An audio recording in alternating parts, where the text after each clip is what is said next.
편히 잘 쉬셨습니까? 저도 신선한 공기를 마시면서 좋은 시간을 보내었습니다.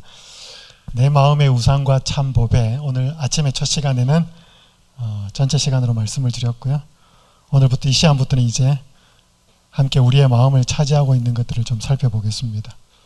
첫 번째 살펴보고자 하는 우상은 돈입니다. 여러분 돈 좋아하셔요? 저도 좋아해요. 목사도 돈 좋아합니다. 여러분 왜 돈이 돈인 줄 아셔요? 이름이 왜 돈인 줄 아셔요? 그죠? 이게 돈다고 돈이에요. 그러니까 돈은 뭐 하면 안 돼요? 정체가 되면 안 됩니다. 돈은 돌아야 돼요. 자, 이스틀린 패러독스라고 하는 전문 용어를 가지고 왔지만 쉽게 설명을 드리면 이 사람이 리처드 이스틀린이라고 하는 미국의 경제학자예요. 이 사람이 발표한 이론인데 일정 수준 이상을 지나면 소득이 더 높아져도, 즉 돈이 더 많아져도 행복의 정도는 더 높아지지 않는다라는 뜻입니다. 여러분 밥을 먹을 수 없는 사람이 호주머니에 돈이 있어서 식당에서 맛있는 것을 사 먹을 수 있으면 행복해져요. 오늘 밤에 잠을 잘 데가 없는데 따뜻한 잠자리가 제공되는 여관이든 호텔이든 돈을 내고 들어가서 잘 수 있으면 행복해요. 아무것도 없는 사람이 먹고 마시고 거할 수 있는 것들을 얻을 수 있는 그 돈이 있으면 행복해져요. 절대적인 빈곤이 행복해진다는 것은 아니거든요. 그런데 일정 수준만 지나면 더 많아진다고 해도 행복은 안 올라가더라는 것입니다. 이 표를 보시면 이 밑에 가로는 미국의 시대예요. 1970년, 75년, 80년. 그 다음에 오른쪽 표는 이 GDP입니다. 1인당 GDP. 그러니까 사람들이 돈 버는 거 연봉이라고 생각하시면 돼요. 2만 불, 2만 5천 불 이렇게 올라가고, 왼쪽 표는 행복지수예요. 이게 2.0, 2.5, 2.0. 그러니까 지금 보니까 파란색이 뭐냐면 GDP예요. 1인당 GDP. 그러니까 미국 사람들이 소득이 많아졌다는 거예요. 그죠? 시간이 지나면서 2만 불에서 5만 5천 불 쭉 올라간 거죠. 근데 이 빨간 게 뭐냐면 평균 행복지수예요. 이렇게 올라갈지도 내려갈지도 있지만 돈은 계속 분명히 더 많아졌는데 이거는 거의 비슷해요. 오히려 더 떨어집니다. 가다가. 그러니까 이건 뭘 말하는가 하면 결국 돈으로는 뭘 살 수가 없다. 아주 없는 사람이 기본적인 것을 갖추면 분명히 행복은 증가하지만 일정 수준의 이상을 넘어서면, 그러니까 쉽게 말해서 내가 5,000원짜리 밥 먹을 수 있고 만원짜리 밥 먹을 수 있는 사람이 10만원, 20만원짜리 먹어갖고 엄청나게 행복이 20배, 30배 안 올라가더라 이 말입니다. 이게 작년 11월 22일자 기사입니다. 조선일보 기사인데 전 세계 17개 선진국 성인 18,850명을 대상으로 물었습니다. 여기 보니까 미국, 영국, 프랑스, 독일, 일본, 한국 이렇게 전 세계 선진국이라고, 요즘 대한민국도 선진국이죠. 선진국에 포함됐습니다. 17개국을 조사하면서 뭐라고 물어봤는가 하면 당신의 삶에서 가장 가치가 있다고 생각하는 건 뭡니까? 라고 물었어요. 그랬더니까 사람들이 여러 가지로 대답을 합니다. 물질적 행복, 건강, 가족. 그러니까 그래서 조사를 해보니까 약 19가지 카테고리가 나오더래요. 자기의 인생에서 가장 가치 있다고 생각하는 거. 근데 대한민국 사람이 꼽은 1순위가 뭐냐 하면 물질적 행복이었습니다. 그러니까 다른 나라 사람은 물질적 행복이 있었는데 거의 5위, 6위 이랬어요. 그러니까 그들은 보면 뭐냐면 건강, 가족, 자유, 평화 이런 것들이 위에 올라가 있었는데 대한민국 사람들은 물질적 행복이 1등이었습니다. 대한민국 사람이 가장 가치 있다고 생각하는 건 뭐예요? 돈이에요. 돈. 여러분 어떠셔요? 말 안 해도 이렇게 전해져 옵니다. 저도 돈 좋아한다니까요. 제 집 사람도 돈 좋아하고요. 없어서 그렇지. 자, 성경에 또 상황 속에서 돈을 사랑하는 사람들의 모습을 한번 살펴보겠습니다. 혹시 여러분 발람이라는 사람 들어보셨어요? 발람은 한때는 하나님의 선지자였는데 나중에 잘못된 길을 가가지고 거짓 선지자가 되었습니다. 이스라엘 백성들이 하나님과 모세의 인도를 받아서 이제 이집트를 나옵니다. 그래서 가나안 땅으로 가는데 너무나 조직도 잘 갖추어져 있고 훨씬 강한 사람들과 싸워서 이기기도 하니까 이 모압 왕 중에서 발락이라고 하는 모압 왕이, 이름이 비슷합니다. 발람, 발락이라고 하는 모압 왕이 이 사람을 이렇게 데리고 와가지고 이스라엘 백성들을 저주하게 만들어요. 그러니까 저주하면, 옛날에 그랬잖아요. 주술 같은 거 해가지고 막 저주하면 막 몰락하고, 그런 걸 이용하려고 이제 이 사람을 부르러 간 겁니다. 그래서 민수기 22장 12절에 보면 찾아가요. 와서 저주해라고. 그럼 돈 많이 주겠다고. 그때 하나님이 이 발람에게 뭐라고 말하는가 하면, 너는 그들과 함께 가지도 말고 그 백성을 저주하지도 말라. 그 백성은 이스라엘 백성이에요. 그들은 복을 받은 자들이다. 하나님이 알려줘요. 그러니까 이 발락의 이 사신들이, 신하들이 와가지고 그렇게 저주해 달라고 그러니까 하고 싶은데 뭐예요? 하나님이 뭐예요? 하지 마라고 그랬어요. 그래서 돌려보냅니다. 안 된다고. 근데 이 모압 왕 발락이 그 사신이 돌아온 걸 알고, 이 사람이 돈이 적어서 그런가 보다 해서 더 많은 돈을 주고 사람을 더 많이 보내요. 그래서 민수기 22장 15절에 보니까 발락이, 모압 왕입니다, 다시 그들보다 더 높은 고관들을 더 많이 보내요. 그러니까 또 갈등이 생긴 거예요. 그러면서 또 뭐라 그런지 아셔요? 오늘 여기 밤에 여기 좀 있어라. 여호와께서 내게 무슨 말씀을 더 하실는지 알아보리라. 하나님이 분명히 답을 줬어요. 근데 뭐가 미련이 있어가지고, 이게 지금 미련이 남아가지고 내 하나님께 다시 한번 기도해 볼 테니까 오늘 밤 여기서 자라고. 그래서 여러분 계속 가겠다 그래요.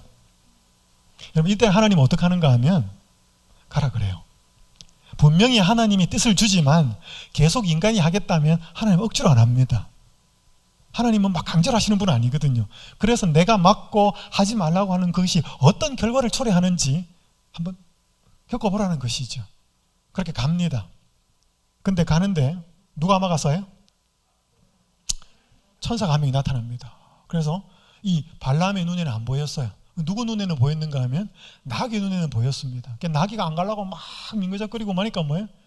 신경질이 나가지고 뭐예요? 막 채찍질도 하고 나중에 막 때립니다. 그러니까 나귀가 입에서 말을 합니다. 아마 이 발람이 세계 최초로 유일하게 나귀로부터 뭐 말을 들은 사람이에요.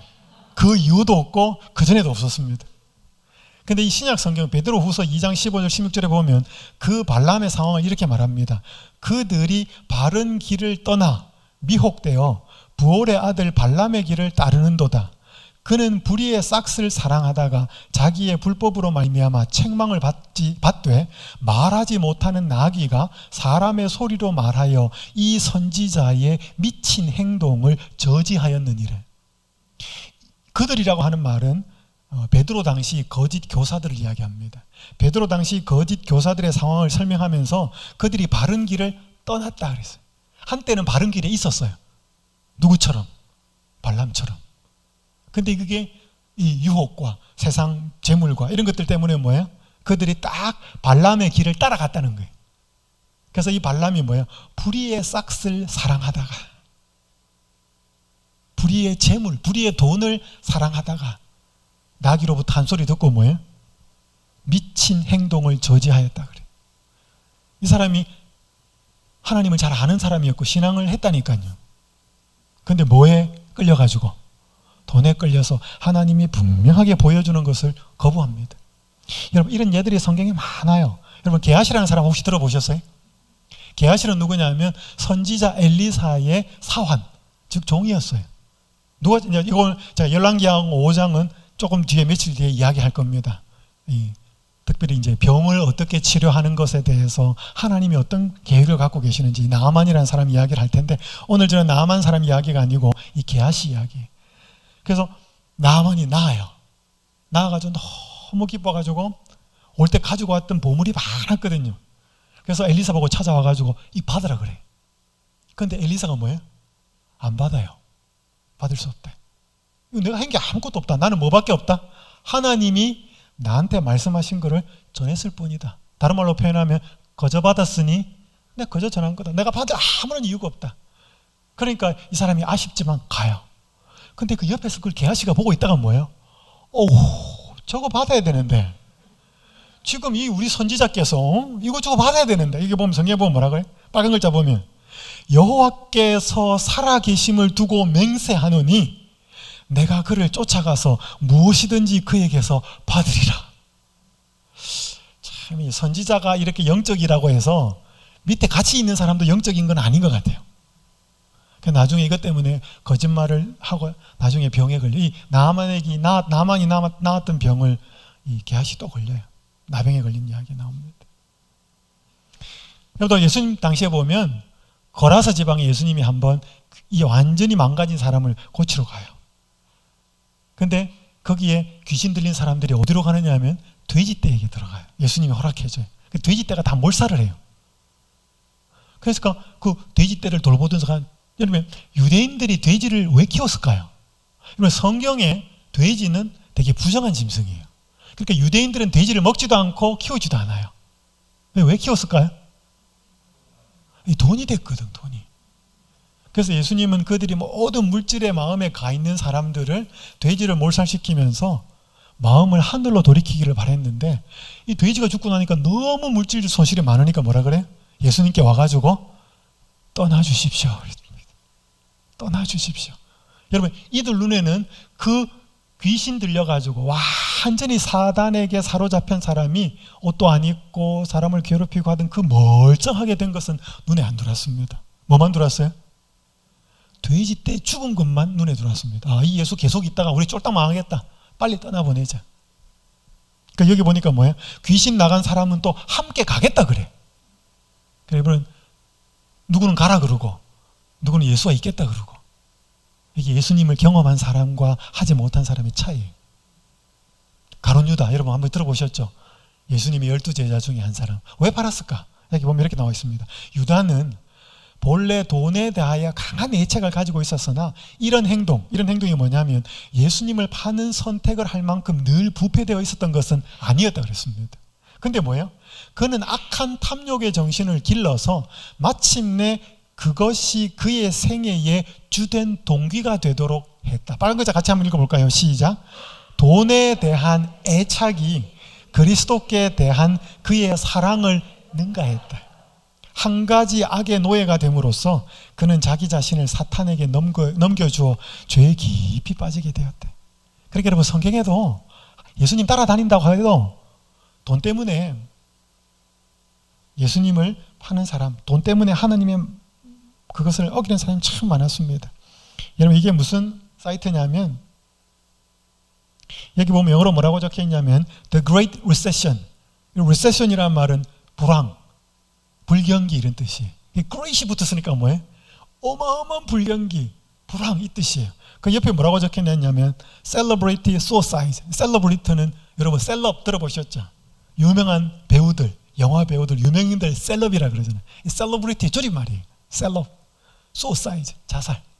그러니까 이게 2008년도에 미국의 큰 경제 위기가 불어닥쳐요. 리먼 브로더스, 온 은행들 도산하고 집은 완전 깡통되고 막 그렇게 미국이 극심할 때 한때 대단히 잘 나갔던 그 사람들 자살한 이야기들을 모아놓은 사이트예요. 그래서 보니까 The Great Recession, 아주 극심한 불황, 그때 여기 보면 날짜가 적혀 있어요.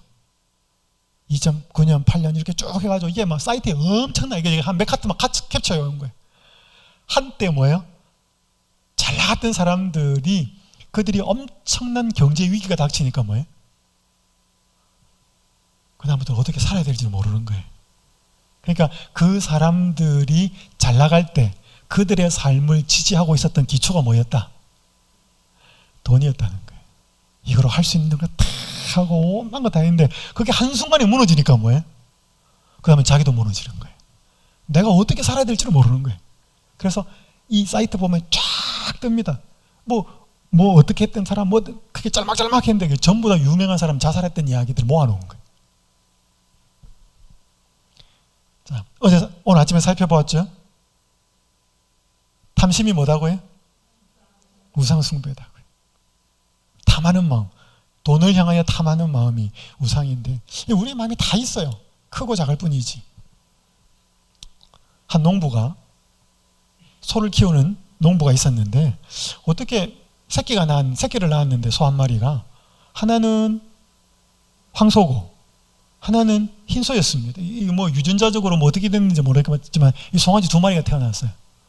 이 주인이 너무 신기하기도 하고 행복해서 부인에게 이렇게 말합니다. 여보, 이거 잘 키워가지고 한 마리는 하나님의 사업에 드리고 한 마리는 우리가 합시다. 그러니까 아내가 좋다 그랬어요. 아내가 묻습니다. 여보, 어느 게 하나님 거고 어느 게 우리 거예요? 이렇게 물어요. 그때 남편은 대답을 안 합니다. 그거 신경 쓸 거 없어요. 나중에 하면 돼요. 우리 이 송아지가 잘 크도록 잘 키웁시다 그랬습니다. 몇 달이 흘렀어요. 어느 날 축사에 갔던 남편이 돌아오는데 시무룩해서 돌아옵니다. 여보, 무슨 일이 있어요? 그때 남편이 아내에게 말합니다. 여보, 오늘 하나님의 송아지가 죽었어. 아니 여보, 무슨 말이에요? 아니 내가 오늘 축사에 가봤는데 흰 송아지가 죽었어. 하나님의 송아지가 죽어서 너무 안타깝소. 아니 여보, 우리는 어느 게 하나님 송아지고 어느 게 우리 송아지인지 아직 안 정해놨잖아요. 아니요, 나는 언제부턴가 하얀 송아지가 흰 송아지가 하나님 것이라고 정해놓았어. 오늘 불행히도 그 송아지가 죽었어. 언제 정한 거예요? 죽고 난 뒤에 정한 거예요. 이게 뭘 말하는 거예요? 여러분, 우리가 평안하고 평소에 아무런 문제가 없으면 예수 잘 믿어요. 신앙생활 잘 해요.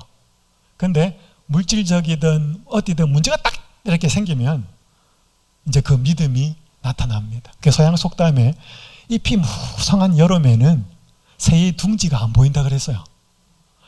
이렇게 나무가 큰 게 있는데 잎이 무성할 때는 그 나무 안에 새의 둥지가 있는지 몰라요. 근데 찬바람 불고 뭐예요? 낙엽이 지고 그 나뭇잎들이 다 떨어지고 나면 뭐예요? 그 안에 둥지가 있는지 없는지가 보이는 것처럼 오늘 우리한테 믿음이 있다 없다 이거는 뭐예요? 사업도 잘 되고 자식도 공부도 잘하고 건강도 문제가 없고 그건 믿음 있는 거 누가 못해? 다 있어요. 근데 사업이 어려워지고 몸에 건강이 이상이 생기고 자식들도 속색이고 이제 그때 뭐예요? 그때 믿음이 있는지 없는지는 그때 표가 납니다. 여러분, 우리가 예수님을 믿지만 혹은 하나님 알려고 하지만 물질적으로 딱 뭐가 딱 대두가 되면 우리 항상 먼저 죽는 거는 누구 거예요? 하나님께 먼저 죽어요. 그럼 누구 것까지는 일단 내 거는 최후의 보루까지 끝까지 남기는 거예요. 왜? 오늘 우리의 마음속에 집착, 탐심, 돈을 사랑하는 마음이 그게 예수님 사랑하는 마음보다 더하기 때문에 그런 거예요. 그게 우상이라는 거죠. 다 그래요. 저도 그래요. 이 사람 한번 보셨죠? 주병진 씨 개그맨이었고 사업을 했어요. 그래서 이 네이 같은 거 만들어가지고 돈 엄청나게 벌었습니다. 뭐 몇백억대를 벌었어요. 근데 그거 한번 인터뷰에서 이런 기사에 이야기했습니다. 사업으로 성공 후 상장까지 시켰다. 이제 주식을 이렇게 올린 거예요. 그래서 사람들이 이제 투자를 받게 됐죠. 상장 이후 주식 판매로 수백억 원을 벌었대. 억을 벌었대. 그런데 수백억을 벌어도 뭐 하더라? 허탈하더래. 앞으로 인생의 목표가 사라진 느낌이 들었다. 수백억으로 행복한 건 한두 달 뿐이었다. 여러분, 이런 거 보니까 좀 신경질 나죠? 지는 벌어놓고 벌어가지고 많이 가져보고 허탈하더라. 여러분 어떠셔요? 여러분도 이렇게 한번 벌어보고 허탈하더라 이 말 하고 싶으셔요? 안 벌어도 저거 가져봐야 허탈해. 그렇게 하는 게 나을까요? 어느 게 나을까요? 벌어보고 그 똑같은 거예요. 그래서 여러분, 성경에서는 악을 경험으로 배우지 않기를 바라요. 성경에서는 악은 지식으로 배우게 해요. 하나님은 선은 경험하기를 바라요. 여러분, 담배가 얼마나 안 좋은지를 이거 피워보고 경험하면 어떻게 돼? 폐 다 망가지고 나가지고 뭐예요? 담배 안 좋아. 그러면 인생 너무 괴롭다 이 말이죠. 담배가 걸려서 고통당하는 사람을 보거나 책을 보고 뭐예요? 이게 담배 30년 피운 사람의 폐의 사진이다. 뭐 그런 걸 보고 나서 뭐예요? 이성으로 지식으로 죄와 악은 안 좋다는 것을 배워야지. 악은 경험해 보기를 하나님은 원치 않으셔요. 왜? 악은 경험하면 세상이 주는 쾌락, 악이 주는 쾌락은 분명히 있지만 사람을 파괴시켜 버리니까 하나님은 우리가 악을 경험하기를 원치 않으셔요. 그래서 보니까 뭐예요? 이거 이런 사람들 해놓은 거 보고 뭐예요? 분명히 허탈해 그렇게 여러분 생각하셔요. 나도 저거 한번 저런 소리 한번 해보고 나서 해보고 싶어. 안 하셔도 돼요. 한번 읽어볼까요? 이기심은 시작.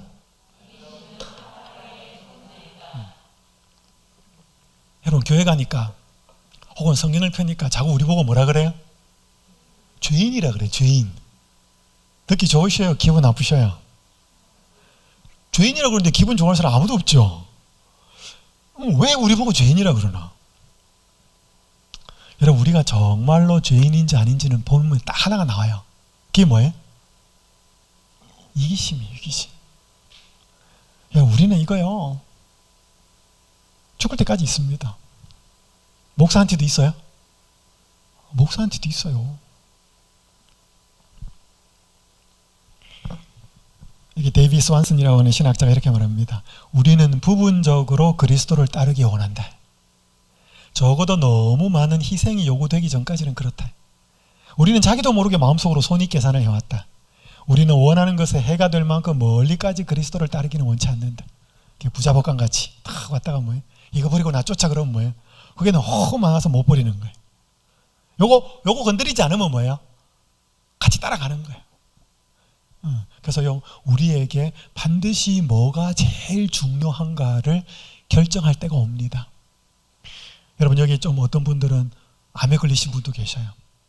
제가 옆에 주변에 암 환자들도 만나보고 한데 그분들이 잘 생활하다가 암에 딱 걸린 순간부터 자기에게 그 다음부터는 뭐가 중요하고 뭐가 중요한지 쫙 정렬이 되더래.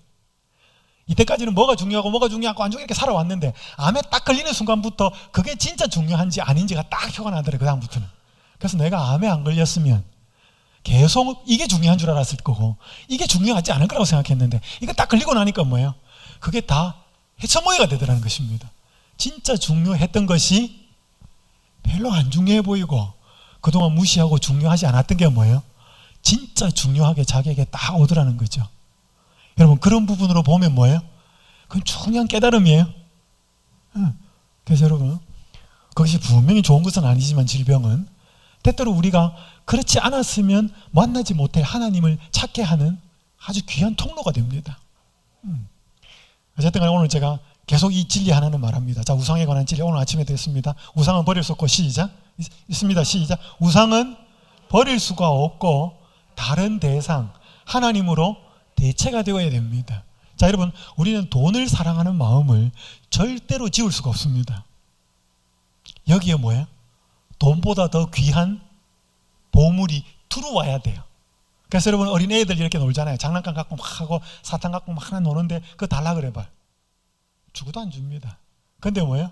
그 앞에 더 좋은 거, 뭐 사탕 한 봉지, 사탕은 별로 좋은 예화가 아닌데 뭔가 작은 더 좋은 거 이렇게 탁 갖고 가면 어때요? 지가 한번 보고 뭐예요? 보고 이거 몇 번 보다가 뭐예요? 그게 더 좋다 싶으면 이거 버리고 그거 가지려고 쫓아옵니다. 그래서요 진짜 그리스도인은 비교할 수 있어야 됩니다. 근데 비교는 뭐예요? 물질적으로 눈에 보이는 것을만 비교하면 안 됩니다. 왜냐하면 보이지 않는 것까지 비교 대상에 집어넣어야 됩니다. 자, 오늘 저는 돈에 집착하며 살았던 한 사람이 예수님 만나면서 어떻게 돈에 대하여 자유하게 되었고 그 돈을 하나님의 뜻대로 올바로 사용하게 되었는지, 더 이상 돈이 우상이 아니고 예수님이 그의 마음에 진정한 보배가 되었던 한 사람을 소개하겠습니다. 들어보셨을 거예요. 그 사람 이름이 누구예요? 사개오였습니다. 이 본문을 제가 좀 읽겠습니다. 누가복음 19장 1절에서 7절. 예수께서 여리고로 들어가 지나가시더라. 사개오라 이름하는 자가 있으니 세리장이요 또한 부자라. 그가 예수께서 어떠한 사람인가 하여 보고자 하되 키가 작고 사람이 많아 할 수 없어 앞으로 달려가서 보기 위하여 돌 무화과 나무에 올라가니 이는 예수께서 그리로 지나가시게 되미로라. 예수께서 그곳에 이르사 쳐다보시고 이르시되 사개오야 속히 내려오라. 내가 오늘 내 집에 유하여야 하겠다 하시니 급히 내려와 즐거워하며 영접하거늘 뭇 사람이 보고 수군거려 이르되 저가 죄인의 집에 유하러 들어갔도다 하더라. 여러분 삭개오가 어디의 세리장이었는가 하면 여리고의 세리장이었습니다. 여리고는 여러분 이스라엘 백성이 가나안 땅을 들어갈 때 이집트에서 나와가지고 가나안 요단강을 건너서 첫 번째 맞닥뜨린 성의 이름이 뭐예요? 그 여리고예요. 요단강을 딱 건너면 첫 번째 관문이에요. 그게 이 뭐랄까 교통의 중심지였어요. 그리고 여기에 구약 성경에 보면 여리고를 뭐라고 별명이 붙어 있는데 종려나무 성읍이라고 붙어 있어요. 종려나무는 뭐냐면 대추 야자나무예요. 여러분 저기 이렇게 그 코코넛 열리는 거 있잖아요. 있는 거. 이 대추나무가 참 많았습니다. 여러분 나무가 많다는 건 뭔 뜻이에요? 나무가 많아요. 그죠? 물이 많다는 거예요. 물이 많다는 건 뭐예요? 살기 좋다는 거예요. 그러니까 여러분 세관을 아무 데다 놓겠습니까? 세관은 사람들이 돈을 많이 버는 곳에다가 세관을 갖다 놔야지. 그러니까 뭐예요? 살기 좋으니까 사람이 많고 많이 모이니까 장사도 하고 경제활동도 많이 생기고 하니까 여기 여리고요. 여기에 세금 공무원들 중에서도 뭐예요? 장이었어요. 와, 그러니까 뭐예요? 그 당시 세리는 여러분 성경의 세리는 여러분 지금 우리로 말하면 세금 공무원 하면 이해가 잘 안 됩니다. 성경의 세리, 성경의 세금 공무원은 어떤 인물이라고 생각하냐면 일제시대 때 일본의 맙잡이 그렇게 생각하시면 됩니다. 그게 세리였어요. 그러니까 이 사람 세금이 1,000원인데 한 3,000원, 4,000원 걷어가지고 뭐예요? 1,000원은 정부에 갖다 내고 나머지는 지가 띵빵 이렇게 하고 이 사람들이었어요. 엄청나게 미움받았던 사람이. 그 중에서도 그 세리를 관리하는 뭐였어요? 얼마나 욕 많이 얻어먹겠어요. 그러니까 돈은 많고 뭐예요? 사람들은 그 앞에서는 굽신굽신하고 뒤에서는 뭐예요? 욕하는. 그러니까 되게 친구도 없는 외로운 사람. 그저 돈밖에 없고 니네들 내가 무시하지만 결국 니네들 돈 때문에 이러잖아. 그런 것으로 위로받고 살았던 사람. 그런 사람이었어요. 그런데 어느 순간부터 이 세리가 예수님에 대한 소식을 듣게 됩니다. 예수님이 어떻게 근데 제일 관심 있었던 게 뭐냐면 이 예수라는 사람이 마태를 제자로 삼았다네. 마태가 누구예요? 세리였어요. 여러분 그 당시에 랍비나 선생 중에 세리를 제자로 삼는다? 있을 수 없는 일이에요. 왜? 그거 다 얻어먹는 사람이거든. 그러니까 뭐야? 관심이 생기기 시작한 거야.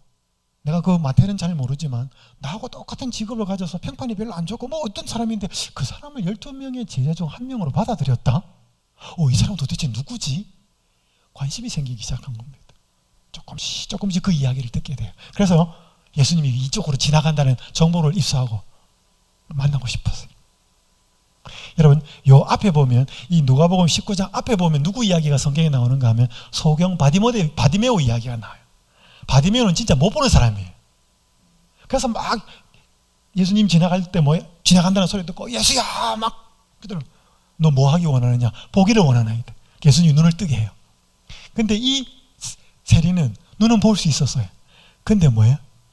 진짜 예수라고 하는 존재가 누군지 보고 싶었어요. 자, 여기 재림교회 성경주석은 이렇게 말합니다. 그는 굶주린 심령으로 예수를 뵙고 생명의 길에 대하여 좀 더 완전하게 배울 수 있는 기회를 갖고자 갈망하고 있었대. 근데 이거는 사람들한테 안 보였습니다. 사람들은 그저 돈 많은 노랭이, 탐욕적인 사람 그런 것만 보였죠. 근데 그 마음속에 뭐예요? 생명의 길에 대하여 한번 알고 싶다는 마음이 들기 시작했어요. 이걸 누가 알았을까요? 사람의 마음을 아시는 예수님이 한 거예요. 그러니까 여러분 삭개오가 예수님 만나러 간 게 아니고 예수님이 삭개오 만나러 가신 거예요. 여러분 우리가 삭개오가 예수님 만나러 간 거였죠? 아니요. 예수님이 이런 마음을 가진 삭개오를 알고 뭐예요? 만나러 가신 거예요. 여기 보십시오. 시대소망 554페이지 이렇게 기록합니다. 제사장들과 랍비들의 불평소리와 군중의 외치는 환영소리를 넘어서 세리장의 말로 표현되지 않은 소원은 예수님의 마음에 호소하여야 돼요.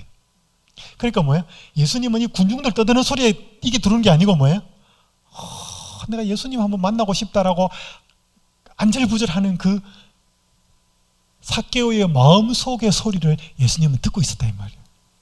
오늘 이 자리에 계신 분들 중에서 몸이 아파서 내 근심 때문에 이거 어떡하지? 예수님 앞에 나가면 해결될 수 있을까라고 하는 여러분의 마음의 모든 아픈 호소의 소리를 예수님 듣고 계셔요. 그거 갖고 나오셔요. 예수님, 제가 얼마나 힘든지 아시지요? 제가 자녀 때문에, 제 건강 때문에 얼마나 잠도 못 자고 마음 아파하는지 예수님 아시지요. 제 소리 이미 이 마음의 소리 듣고 계시죠. 다 듣고 계셔요. 하실 말씀이 계시고 지금도 말씀하고 계셔요. 저를 통해서 말씀하고 오늘 송리산의 나무를 통해서도 말씀하고 우리 원장님 건강 강의를 통해서도 말씀하고 자꾸 귀를 한번 열어보셔요. 여러분의 그 마음의 소리에 하나님이 분명히 말씀해 주실 것입니다. 이거 보니까 뭐예요? 무화과 나무 바로 아래서 한 무리가 멈추어 서자 앞뒤의 군중도 걸음을 멈추었다. 그때 영혼을 읽고 계시는 것처럼 보이는 시선으로 한 분이 위를 쳐다보셨대. 올려다보는 거예요. 예수님이, 그러니까 삭개오가 예수님을 만날 마음이 분명히 있었지만 그 마음을 아시고 예수님이 찾아오셔서 올려다보시고 내려와라. 그래서 너무 신났습니다. 그때는 여러분 나온 이 삭개오의 고백이 이거예요. 누가복음 19장 8절 함께 읽겠습니다. 시작. 삭개오가 서서 주께 여짜오되 주여 보시옵소서 내 소유의 절반을 가난한 자들에게 주겠사오며 만일 누구의 것을 속여 빼앗은 일이 있으면 내 갑절이나 갚겠나이다. 물론 요 앞에 예수님이 삭개오 보고 뭐라 했냐면 삭개오 내려와라. 내가 오늘 너의 집에 요하여야겠다. 오늘 내가 너희 집에 가서 밥 먹겠다. 여러분 그 당시에 식사를 하는 것은 아주 친밀한 사람과의 교제를 이야기하는 거예요. 아까 이야기했잖아요. 삭개오는 뭐는 많았는데 돈은 많았는데 뭐는 없어요? 친구는 없어요. 그 삭개오의 집에 가서 예수님 식사하겠다. 오늘 내가 네하고 개인적으로 한번 좀 대화하겠다. 여러분 그렇게 하니까 너무 신나가지고 삭개오가 한 말이 이 말이에요. 여러분 예수님 돈 이야기 했어요 안 했어요? 삭개오 니 돈 그렇게 쓰면 안 되고 돈 그렇게 벌면 안 돼. 너 돈 버는 방법이 약간 좀 문제 있어. 그러셨어요? 한번 내가 오늘 너희 집에 가겠다. 그 삭개오의 아픈 마음과 고민과 그 상태를 만나 주셨어요. 네 마음의 그 근심한 생명의 길에 대해서 알고 싶은 그 마음을 찾아오셔서 삭개오야 오늘 내가 너희 집에 가서 이야기 좀 하고 싶다. 이건 뭐냐면 친구하자 이 말이에요. 그러니까 삭개오가 뭐예요? 바뀌어버렸어요. 예수님 내가 내 소유의 절반을 가난한 사람들에게 주겠습니다. 그리고 누구의 것을 속여 빼앗은 것이 있으면 내배나 갚겠습니다. 이거 말도 안 했는데 모세 율법에는 어디 뺏어가지고 뭐예요? 속여 빼앗은 것이 있으면 2배로 갚으라고 출애굽기 22장에 나와 있어요. 근데 자기는 뭐예요? 2배 따블이 4배로 하겠다. 그의 마음이 동한 거죠. 더 이상 물질이 그의 삶을 쥐지 못하는 것을 보게 됩니다. 여러분 이런 사람 또 니고데모도 있었습니다. 성경에 이런 예들이 있어요. 그래서 여러분 돈이라고 하는 오늘 우리의 마음은요 예수님을 믿어도 돈에 대해서는 집착이 가요. 너무 당연한 거예요. 근데 오늘 만약에 예수님을 우리의 마음속에 충분히 친구요 주인으로 모시면 그 돈에 대한 생각이 조금 달라져요. 자, 이 부분은 계속 많이 말씀드리기는 어렵겠지만 여기 보니까 여기 예수님 십자가에 달려 돌아가시고 나서 2명의 지도자가 찾아와서 예수님 시체를 달라고 하고 예수님이 몸을 장사시킨 사람이 있는데 아리마대 사람 요셉이라는 사람과 니고데모였습니다. 니고데모는 들어보셨죠? 요한복음 3장 그 유명한 말씀 하나님이 세상을 이처럼 사랑하사 독생자를 주셨으니 이는 저를 믿는 자마다 그 말씀을 한 1차적인 대상이 누구예요? 니고데모였어요. 그러고 나서 니고데모는 그걸 듣고 나서 긴가민가 하면서 그 믿음을 표현하지 않아요. 그런데 정말로 인자가 모세가 광야에서 뱀을 든 것처럼 인자가 들려야 하리니 십자가로 높이 들리는 그 예수님의 모습을 보고 요한복음 3장에서 말한 그 의미가 뭔지를 딱 깨달았을 때 전면에 났습니다. 아, 저 예수가 저분이구나. 진짜 메시아구나. 그때는 뭐예요? 아무도 두렵지 않습니다. 그래서 여기 보니까 일찍이 예수께 밤에 찾아왔던 니고데모도 모략과 침향 섞은 것을 100리트라쯤 가지고 온지라. 그리고 모략이 귀한 거 아시죠? 동방박사들이 예수님 찾아올 때 보물이 뭐였어요? 황금, 유향, 모략이었어요. 그게 보물이었습니다. 이 침향 섞은 것을 100리트라, 1리트라가 3.26g이래요. 근데 그러니까 이게 침향하고 이게 오늘 제가 책을 하나 보니까 이 모략과 침향 섞은 것이 이게 1g에 3. 그러니까 약 326g이래요. 326g. 근데 이게 뭐예요? 100리터라니까 이게 얼마예요? 32.6kg예요. 32.6kg. 1리터가 326g이니까 이게 100이니까 동그라미 3개가 붙어야 되잖아요. 32,600. 그러니까 32.6kg. 이게 1g당 30불이래요. 약. 그럼 이게 얼마예요? 1g이 30불 정도니까 1kg이 3만 불이에요. 그럼 32.6을 곱하면 97만 8천 불이에요. 그러니까 약 100만 불이에요. 그러니까 이게 우리나라 돈으로 하면 약 12억 원이에요. 어마어마한 돈이잖아요. 이렇게 예수님이 이제 장사 지내려고 갖고 온 겁니다. 그러니까 여러분, 어쨌든 간에 돈에 대한 개념은 오늘 그것이 주인일 때는 이렇게 못합니다. 그 더 존재 가치로서 중요한 존재가 마음을 차지할 때 이 재물에 향하고 있는 우리의 마음은 자유해질 수 있습니다. 이거는 제가 넘어가겠습니다. 그래서 이거 리먼 브로더스의 아까 그 사건을 이게 리먼 브로더스입니다. 한 사건이 일어난 다음에 한 사업가가 이렇게 고백을 합니다. 이번 경제 위기가 3년 전에 일어났다면 제가 어떻게 당해냈을지 모르겠습니다. 아예 버티지 못했을지도 모릅니다. 솔직히 고백하는데 제 삶은 지금보다 행복했던 적이 없습니다. 이 사람이 2005년도에 예수님을 자신의 개인의 구주와 주인으로서 진정으로 받아들인 거예요. 그 3년 뒤에 2008년도에 미국에 이 경제 불황이 생긴 거예요. 그러니까 만약 자기가 3년 전에 일어났다면, 자기가 예수님을 알기 전에 이 경제 위기가 일어났다면 자기는 이 상황을 못 견뎠을 것이다. 그런데 내가 예수님을 주인으로 모시고 나니까 뭐예요? 다 무너졌더라도 뭐예요? 솔직히 고백하는데 제 삶은 지금보다 행복했던 적이 없습니다. 왜? 아까 그 수많은 사람들은 자살했는데 이 사람은 지금보다 행복했던 적이 없다고 고백하는 이유가 뭐예요? 이 사람을 지지하고 있는 것은 물질이나 돈이 아니었다는 것이지요. 여러분 혹시 이 사람 부부 보셨습니까? 유명한 연예인이죠. 션 부부, 정혜영 씨, 노승원. 한 사람은 가수고 한 사람은 배우, 탤런트예요. 이 부부의 별명이 뭐냐면 기부천사예요. 이 사람들이 지금까지 이렇게 남들을 돕고 사회에 환원하고 한 금액이 45억이 넘는데,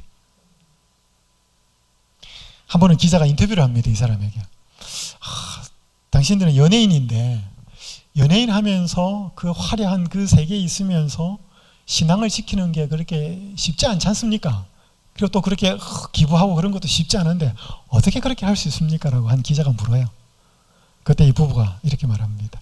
진짜 맛있는 빵을 맛본다면 저절로 예전에 아무리 맛있었던 빵도 맛이 없다는 것을 알게 되고 잘 먹지 않게 되잖아요. 신앙도 똑같은 것 같아요. 한번 예수님의 빵 맛을 보면 예전에 맛있다고 생각했던 모든 것, 그리고 세상과 멀어질 수밖에 없는 것 같습니다. 예수님한테 집중하다 보니까 연예계 속에서도 예수님께 한 발짝 한 발짝 다가갈 수 있는 것 같습니다. 그러니까 직업이 연예인이어서 화려함 속에 있지만 이 부부의 주목의 대상은 누구라고요? 예수님이라는 거지. 그 예수님 보고 한 발짝 한 발짝 가니까 뭐예요? 많은 스캔들 일어나고 연예인들이 빠지는 그런 쾌락이나 부정직한 것에 휩쓸리지 않고 뭐예요? 한 발짝 한 발짝 하고 자기의 수입들 절약해서 쓰면서 오히려 더 남을 돕는데 쓸 수 있게 된다는 거죠. 그러면서 예수님이 빵인데, 그래서 여러분 예수님이 요한복음 6장에 보면 한번 이 사람들이 많이 모였을 때 보리떡 5개 하고 물고기 2마리로 5,000명을 먹이는 놀라운 기적을 베푸잖아요. 그렇게 하고 나니까 사람들이 예수님을 뭘로 하는가 하면 저분을 뭐 하자? 임금 만들자. 임금, 왕으로. 그럼 뭐 하겠다? 굶어 죽지는 않겠다. 계속 빵을 만들어 줄 거니까. 그때 예수님이 배 타고 가버립니다. 계속 따라와요. 그때 예수님이 뭐라고 하시는 줄 아셔요? 끝까지 따라온 사람들한테 내가 빵이다 그래요. 생명의 빵이다. 제가 어릴 때 저희 집이 되게 가난했거든요. 저희 아버지는 제가 중학교 2학년 때 돌아가셨어요. 중학교 2학년 때 돌아가셨는데 제 아버지는 돌아가시기 전에 병원에 7년을 입원해 계시다가 돌아가셨어요. 그래서 저희 어머니는 모든 돈 병원비로 가고, 그래서 저희 어머니는 시장에서 노점에서 장사를 하셨어요. 그러니까 집에 먹을 게 별로 없었습니다. 이렇게 어느 날 어땠나 어머니가 비가 와서, 저희 어머니가 양말 장사를 하셨는데 노점에서, 근데 비가 오니까 그 장사도 못 가고 가게가 있는 게 아니니까 그냥 우리가 어떻게 집에 있으면서 이제 집에 어머니가 있으니까 좋아가지고 어머 맛있는 거 좀 해줘, 뭐 먹고 싶어. 그러니까 저희 어머니가 팔을 이렇게 뚝 내밀면서 나 이거 뜯어 먹어라. 그때 그 기억이 나요. 이거 뜯어 먹어라. 여러분, 빵 때문에 예수님 쫓아온 사람한테 내가 빵이다 그러면 뭔 말이야 그게? 그게 뭔 말이에요? 내가 빵이다 그러면 나를 뭐라는 거예요? 나를 먹으라는 이야기예요. 여러분, 예수님을 먹는다는 말이 뭐예요? 예수님이 하신 말을 먹는 거예요. 말을 받아들이는 게 예수님 먹는 거예요.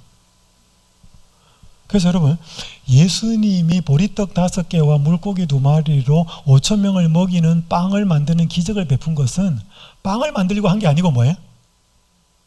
예수님이 생명의 빵이라는 사실을 알려주기 위해서예요. 그냥은 안 믿으니까. 그러니까 사람들은 뭐예요? 그 예수님이 생명의 빵이라는 것을 놓쳐버리고 뭐예요? 계속 빵빵하고 쫓아다닌 거예요. 그러니까 예수님 더 이상 빵을 안 만드니까 뭐예요? 가버리는 거예요. 여러분, 예수님이 병 고치신 이유가 뭐예요? 예수님이 마음을 치료하고 우리를 생명으로 인도하고 죄의 문제를 해결하고 깨어진 관계를 회복하고 마음을 치료하실 수 있는 분이라는 사실을 알려주기 위해서예요. 그냥 하면 안 믿으니까 육신을 고치는 거예요. 그러니까 여러분, 예수님이 육신을 고칠 때도 있고 안 고칠 때도 있어요.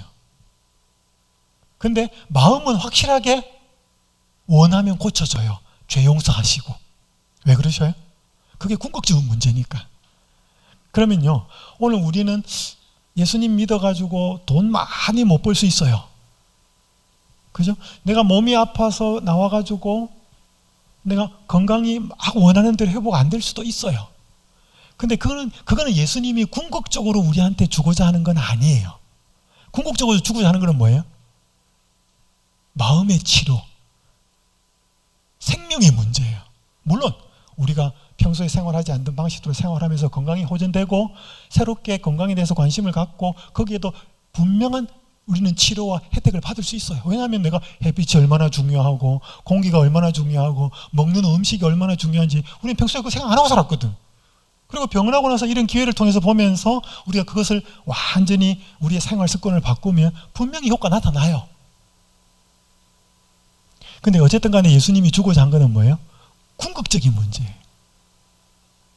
그 맛을 본 사람은 예수님이 빵 좀 안 줘도 뭐예요? 그 예수님 안 떠나요.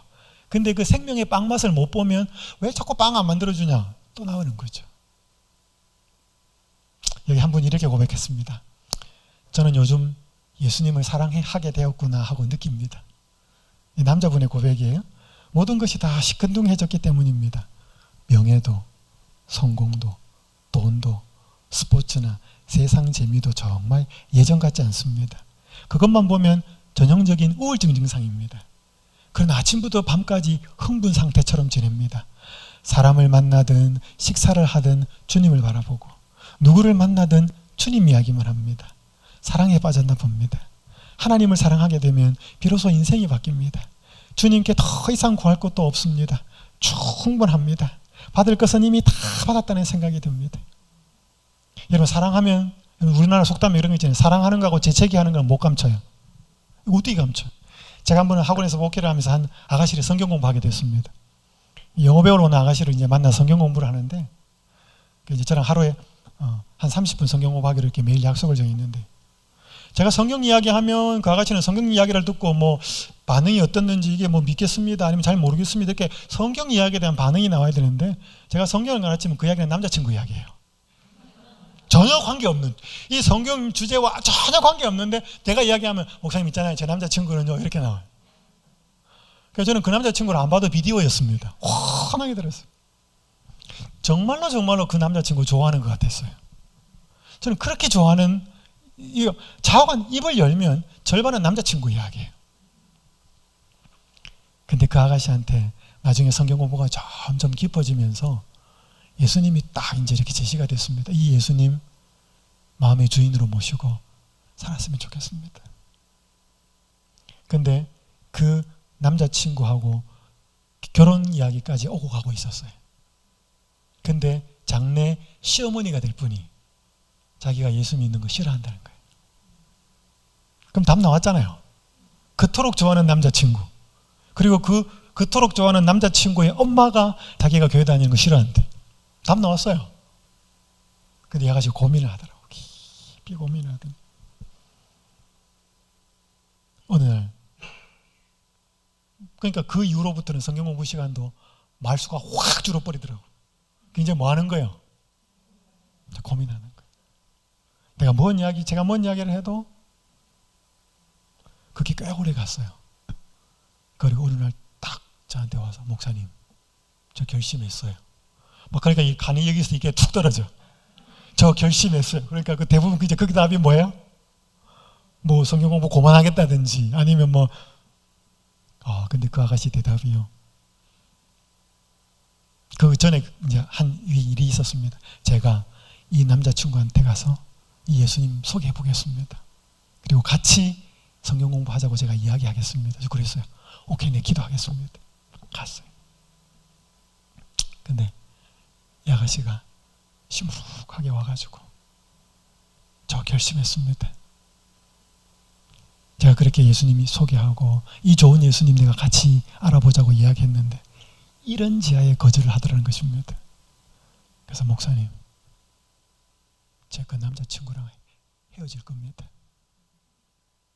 저는 엄청난 충격이었습니다. 왜냐하면 그 아가씨가 이때까지 보여준 게 뭐예요? 입만 열면 그 친구. 근데 그 친구보다 자기를 더 사랑한다라고 하는 존재를 깨달은 거예요. 그러니까 그 인간의 자리가 뭐야? 밀려나더라고. 거기에 예수님이 들어가니까 밀려나더라고. 저는 그때 깨달았어요. 진짜 자기를 사랑하는 존재의 가치를 알게 되면 그 존재를 놓치지 않지 나머지 존재는 놓습니다. 오늘 제가 돈 이야기 했지만 이건 비단 돈뿐만이 아닙니다. 제가 오늘 아침에 읽었던 말씀 다시 읽습니다. 우리의 사랑이야말로 우리가 실제로 무엇을 믿고 있는지 보여준다. 설령 말로는 다른 것을 믿는다고 해도 모든 게 드러난다. 따라서 사람들이 진정으로 변화된다는 것은 단지 그들의 생각이 변하는 게 아니라 그들이 가장 사랑하는 것이 변하는 것이다. 만약 내가 돈을 제일 사랑한다면 돈이 나한테 하나님이에요. 아무리 말을 갖다 붙이고 아무리 말을 부드럽게 해도 돈이 신입니다. 근데 그것을 우리는 스스로는 바꿀 수 없습니다. 내가 하나님을 알고 그분이 어떤 분이신지를 알 때 그래서 여러분 하나님은 자꾸 때때로 우리가 신이라고 하는 것들의 실상을 보여줍니다. 여러분 하나님이 왜 이스라엘 백성들을 출애굽시킬 때 재앙을 10번이나 내려요? 그 사랑의 하나님이. 재앙 10번 나오잖아요. 10재앙. 왜 그래요? 한두 번만 하면 되지. 그게 전부 다 뭐냐면 이집트 사람들 신이었어요. 그러니까 그 신에다가 벌을 주는 거예요. 그러니까 그 신한테 벌을 주니까 그게 진짜 살아있고 능력 있는 신이라면 뭐 하겠습니까? 하나님하고 싸우든지 뭔가 자기의 능력을 발휘를 해가지고 백성들이 고통을 안 받게 해야 되잖아요. 그러니까 하나님이 그 신들에게 벌을 주면서 나타나는 반응을 보여준 거죠. 개구리도 신이고 이도 신이고 다 신이었거든. 태양도 신이었고 태양신 라. 그러니까 그들이 믿고 있는 신이 아무런 역할을 하지 못한다는 것을 깨닫게 하는 거예요. 너희들이 믿고 있었던 신이 바로 이렇게밖에 못한다. 이거는 뭐가 아니다? 참 신이 아니다. 나 여호와가 진짜 신이다. 돌아오라. 너희들도 돌아오라. 그래서 하나님은 때때로 우리가 신처럼 믿고 있는 것의 한계를 드러냅니다. 돈이 신이라고 믿는 사람은 뭐예요? 그 돈의 한계를 드러내려면 어떻게 해야 돼요? 돈으로 해서 해결할 수 없는 문제에 봉착하게 되면 그게 돈이 이때까지 내가 믿고 모든 것을 할 수 있는 것 같았는데 그것이 안 되구나라고 하는 사실을 깨닫게 됩니다. 몸에 병이 들어봐요. 돈 아무리 있어도 그 돈으로 몸을 치료 못하거든요. 그래서 하나님이 때때로 우리에게 한계를 느끼게 하는 것은 그 상태로 좌절시키고 절망시키는 게 목적이 아니고 내가 정말로 도울 수 있는 살아있는 하나님이라고 하는 사실을 깨닫게 하여서 그분께 돌아오도록 하기 위한 하나님의 방법이에요. 그래서 여러분들이 지금 어떤 어려움이 계셔도 괜찮습니다. 그것을 뭐예요? 하나님 쪽으로 돌아가게 하는 그 시선만 턴을 할 수 있다면 그것은 오히려 우리에게 축복이 됩니다. 자, 그래서 오늘 이 시간 우리의 마음속에 가득 차 있는 이 돈이라는 우상, 아무도 예외로 벗어날 수 없지만 예수님을 보배로 모시고 살아가는 사람한테만 이 돈은 제대로 쓸 줄 아는 사용의 대상이지 돈은 사랑의 대상이 아니라는 사실을 알게 됩니다. 그래서 여러분, 돈은 가지시되 돈은 사랑하지 마셔야 합니다. 그래서 성경 디모데전서 6장에 보면 돈을 뭐 하지 마라 그랬냐면 사랑하지 마라 그랬어요. 돈을 사랑하는 것이 일만 악의 뿌리가 된다. 아마 돈 사랑하지 않으면 9시 뉴스에 나오는 많은 사건 사고들 다 없어질 겁니다. 그래서 우리는 돈은 사랑하는 게 아니고요, 돈은 사용하고 사람과 하나님은 사랑하는 대상입니다. 많은 사람들이 사람은 사용하고 돈은 사랑합니다. 그러니까 이게 주객이 전도되는 것이지요. 자, 오늘 다시 한번 우리의 마음속에 차지하고 있던 돈에 대한 우상이 예수님으로 대치되면서 모든 물질에 대한 생각들이 제자리를 갖게 되는 축복이 여러분에게 이르러오게 되기를 간절히 바랍니다. 기도하겠습니다. 하늘에 계신 아버지 하나님, 참 돈이 매력이 있습니다. 돈이 능력이 있습니다. 원하는 것 갖게 하고 원하는 데 가게 하고, 돈이 그렇게 능력이 있으니까 많은 사람들이 신으로 모십니다. 오 아버지 하나님, 저희에게도 그렇게 예외는 아닙니다. 오늘 저희들의 마음속에도 돈을 사랑하는 마음이 있습니다. 아버지 하나님, 저희는 스스로 그 생각을 떨쳐버릴 수 없사오니 오늘 저희의 마음속에 저희를 향한 진정한 주인, 그 삭개오의 마음속에 들고 있는 공허함과 허전함과 그 외로움을 알고 친히 찾아오셨던 그 예수님, 그래서 친구가 되기를 원하셨던 예수님, 오늘 우리에게 찾아오셔서 친구가 되시려고 하시는 그 마음 감사합니다. 오늘 마음을 열고 그 예수님과 친구가 되기로 선택해 볼 수 있도록 축복하여 주시옵소서. 그리하여 그 좋으신 보배 되시는 예수님 때문에 저희가 물질은 쓰고 살아야 하지만 더 이상 그것에 노예가 되지 않도록 자유하도록 축복하여 주시옵소서. 그렇게 우리를 만들어 주실 수 있는 참 보배이신 예수님의 이름으로 간절히 기도드립니다.